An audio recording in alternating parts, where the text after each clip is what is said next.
I'm Jaime Dempsey, and I'm heading to the heart of Luzon, the largest island in the Philippines. There, I hope to find the Kalinga tribe, once feared as headhunters. Central to their identity were their distinctive tattoos, separating the men from the boys, the elite from the average, protecting against sickness, injury, and death. Only one tribal tattooist remains, and she's 96. I'm on a quest to find her and ask her to give me a tattoo before this art form dies forever.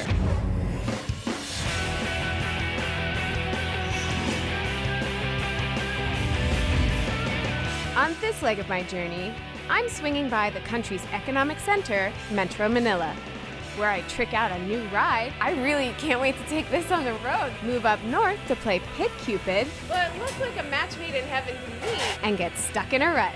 I can get out!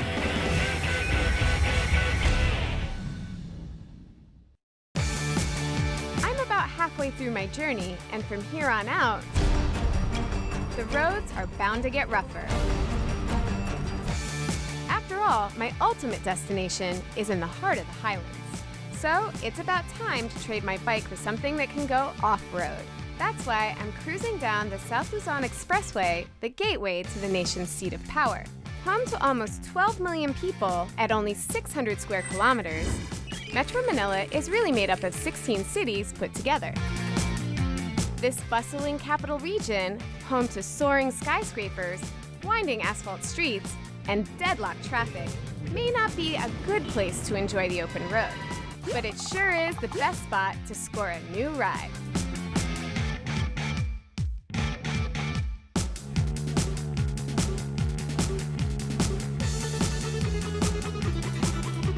I made it to Rapalli to see if maybe I can swap out my bike for something that's a little more all-terrain. Let's see what they've got. Hi, I'm Jamie. Hi, I'm Aldous. This is an awesome showroom. As soon as I walked in, I thought, okay, you guys are gonna have something that I'm looking for. Definitely, we have a lot of bikes around here. Well, what I'm looking for exactly is something that might be a little all-terrain, something that can handle smooth roads, rough roads. I'm heading north, I got a long journey ahead, something I can be comfortable on. Well, we can walk around here and show you some different bikes that we have. Yeah, let's see what you got. We do have on-road bikes. As you can see, we have the Duke, we have the Royal Enfield, and other bikes. But if you're going for extreme off-roading, I would suggest a Rock-On, which is also a motorcycle made in the US.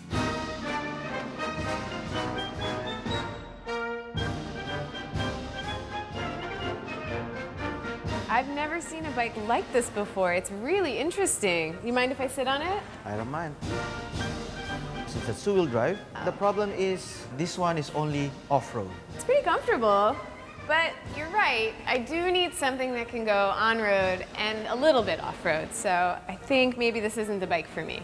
All right, well, we'll show you one of the best on and off-road adventure bike that we call it here in the Philippines. Yes, adventure bike. That's what I'm talking about. So we have here what we call the Ural motorcycle. It is made in Russia since the 1930s.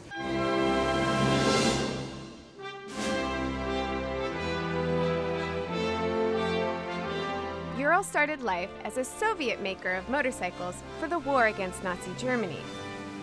The bikes could handle harsh Russian roads and winters, and even came with sidecars for machine gunners. To keep safe from Nazi bombers, production moved to the Ural Mountains, giving the company its name. I'm liking the look of the Ural. The question is, which Ural? On one side is the Ural Gear Up, a powerful two-wheel drive designed for tough terrains. On the other side is the Ural Retro, which maybe isn't quite as hardy, but which can handle both on and off-road conditions. The Gear Up is higher, heavier, and has bigger wheels, which allows it to power through rough conditions. But I actually find that a little intimidating because a heavier bike can be harder to handle. Plus, the Retro has a bigger fuel tank. And in the jungles where I'm heading, who knows how long I'll have to ride before finding a gas station. This one looks like it might be a little too much for me to handle, but this one right away I could feel we're gonna get along.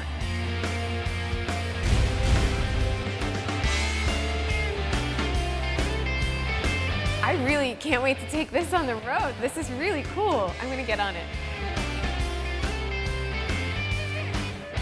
All right. It's gonna be a little strange for me to switch from the automatic to the manual shifter, but I've got plenty of time to get used to it.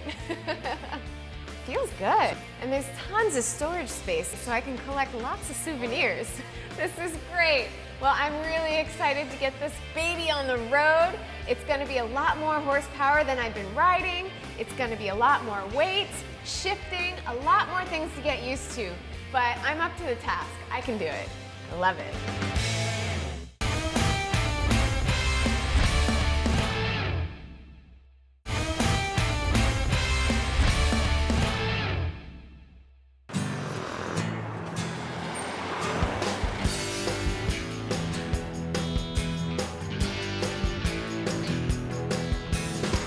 Just an hour and 30-minute ride from the nation's capital leads you to its culinary center, Pampanga.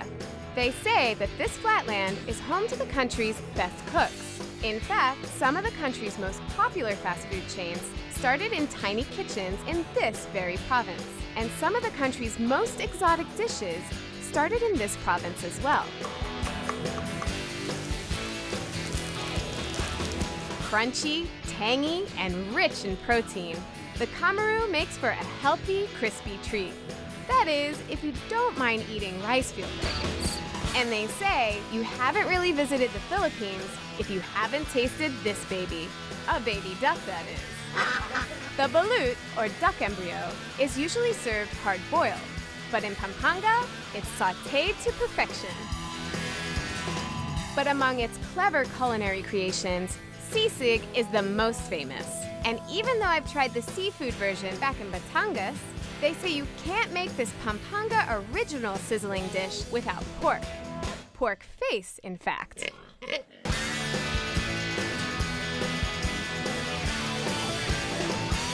And speaking of pork, this is something I've never seen.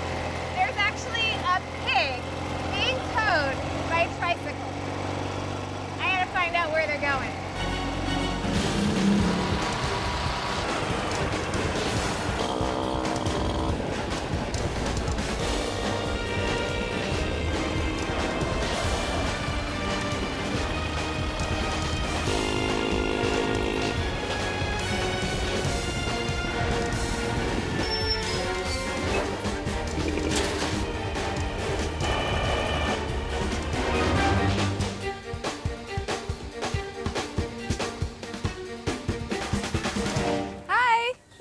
Me. Hello. Hi, I'm Jamie.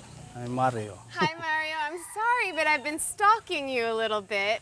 I'm really intrigued by the fact that you're carting around a pig on your tricycle. Where are you taking it? Punta lang ako sa likod. Magse-service ako ng hinahin. So you pick up the male pig, take him to the female pig, they get a little action, and then you bring him home. Yeah. So you're kind of like a pig pimp. How much do you charge for that service? 800. 800? It's a good living. Okay, well, I'm sure you have a busy day. I don't want to hold you up, but do you mind if I continue to follow you a little bit? I promise to stay out of your way. I promise to stay far out of his way. This is where the magic happens.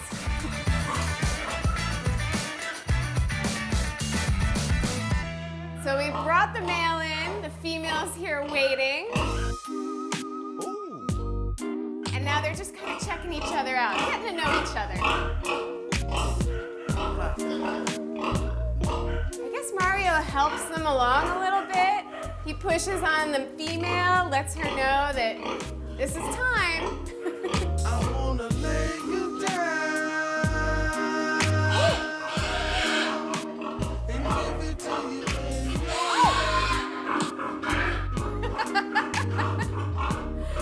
I feel like I should not be in here. And it's really loud in here. Okay, well, I think I'll leave them to it. They don't need me here watching any longer. Bye, guys. I wanna lay you down.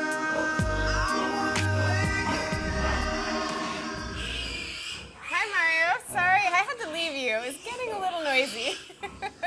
So was it good? A good match? Hindi mas, babalik na lang ako kinabukasan. Kung hindi pa rin pwede, i-recommend ako yung artificial insemination. You would do artificial insemination to make sure that we get her pregnant. Is there a special person that does that here? Pwede kitang i-recommenda kay Nile. Niall. Okay, I'm gonna go find Niall and see how he does his job. Thank you so much for including me in your business as well. This is very educational. Thank you. Thank you. Filipinos love pork. Its meat is found in most of their meals, so breeding them is serious business. But demand for pork in the Philippines has been getting even higher, and pig farmers just can't rely on natural methods any longer. So they turn to the wonders of science to keep up with demand. Artificial insemination is said to increase conception rate, leading to a much higher success of commercial breeding. Hi, you must be Niall. Hi, you must be Jamie. Jamie. Nice Yes, meeting. yes. I was told to find you because you're the man who does the artificial insemination. And I wasn't sure that they were ladies when I first walked in because I see behind them. the testicle.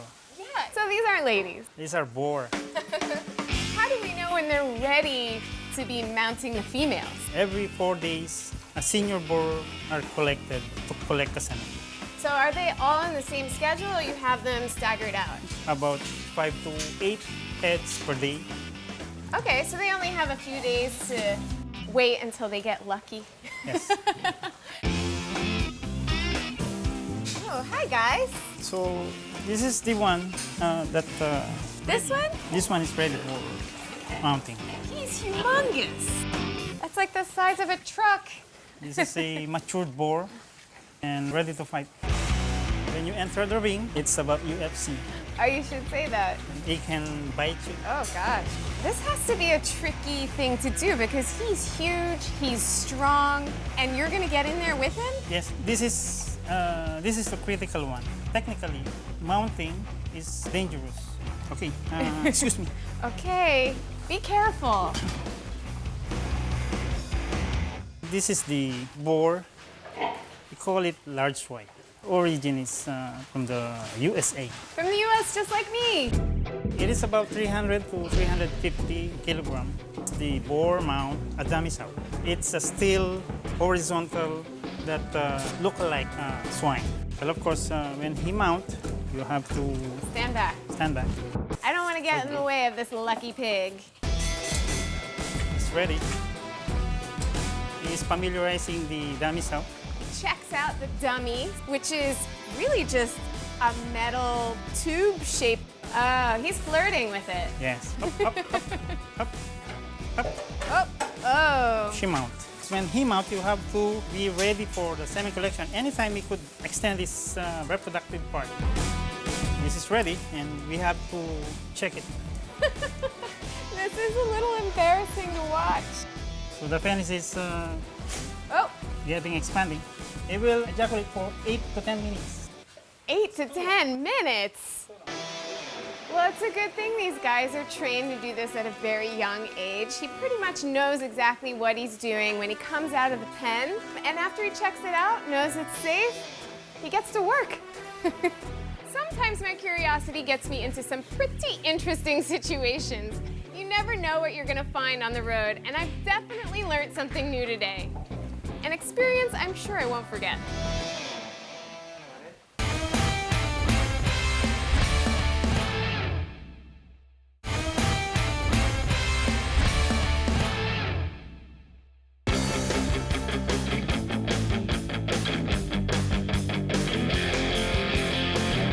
A 226-kilometer drive up north brings me to Nueva Vizcaya, the greenery of the Philippines.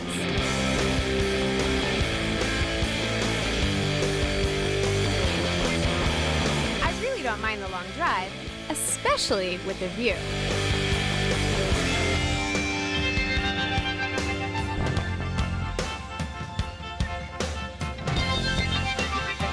The Philippines is the 8th largest rice producer in the world, growing 2.8% of the world's rice supply. But the harvest doesn't come easy. Every grain has to be earned with backbreaking hard work.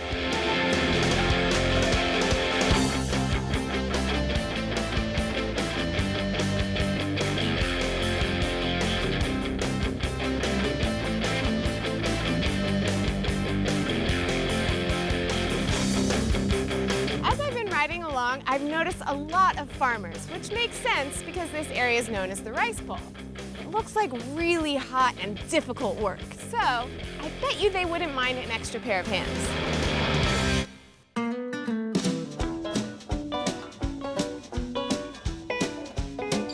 Filipino farmers use modern machines, but those can break down.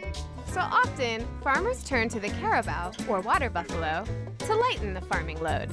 In fact, carabaos are so valuable that they're the national animal of the Philippines. So I noticed back here this guy's plowing the field, and I'm wondering how often he has to do this kind of work.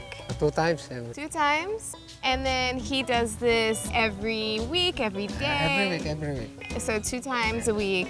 And what season is it? Is it all year round? Itong wala pa itong May. Just in May? Yeah. So I'm in luck.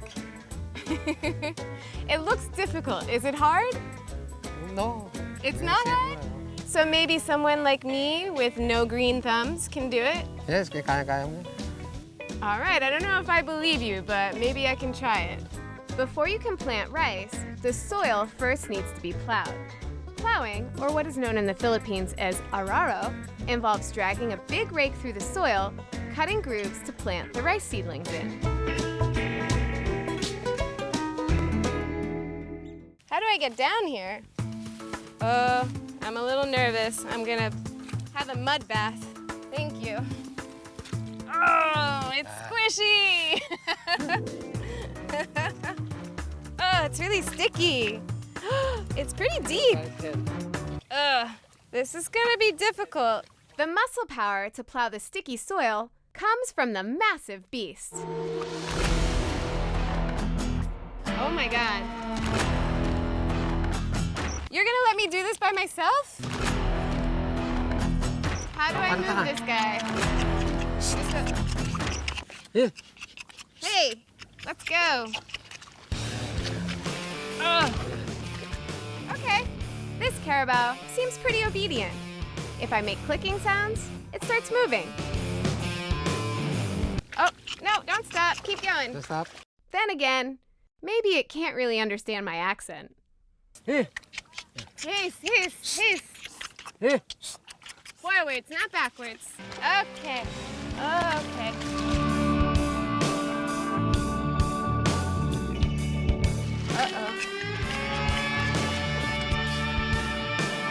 Hop. Oh, wrong. Get out of the tail.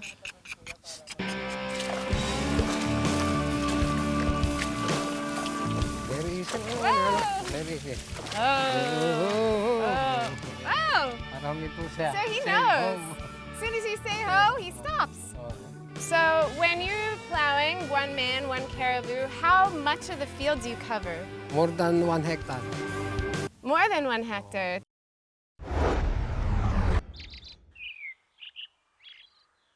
That sounds like a long, hard day. I don't have the time for that. Okay, I'll try a little bit more. Okay. What makes rice farming more challenging is that the ground has to be flooded to keep weeds and pests at bay. Oh, this might be a job I'm not quite prepared for. I'm definitely getting stuck in the mud. Woo! Not too fast, buddy. Oh. Slogging under the sun and through the deep and sticky mud, rice farmers work up some serious sweat. And still, they can crank out a smile. These guys have sure earned my respect. Now I see why they do this barefoot. And the boots I borrowed are a little bit too big. I definitely wasn't prepared to be this hot and this dirty. It's a lot harder than it looks. I'm stuck! I can't get out!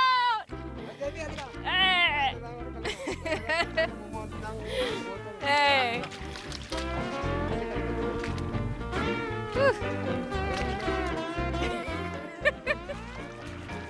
I feel so helpless. Okay, ready? 1, 2, 3. Oh. Definitely worked up a sweat there. I much prefer being on the road. Back to it. My journey through Central Philippines has shown me the story behind some of the country's favorite foods, from meat to rice. And as I continue my journey up north, I wonder what other food I'm going to be introduced to.